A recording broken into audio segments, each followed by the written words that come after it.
విడు మొరటోడు అని వాళ్ళు వీళ్ళు ఎన్నెన్ని అన్న పసి పిల్లవాడు నవ్వాడు.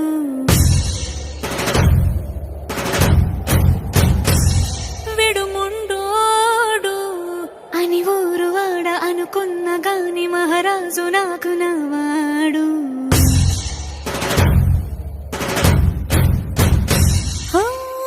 మాట పెడుసైనా మనసులో వెన్న రాయిలా ఉన్నవాడిలోన దేవుడెవరికి తెలుసును నాకన్నా.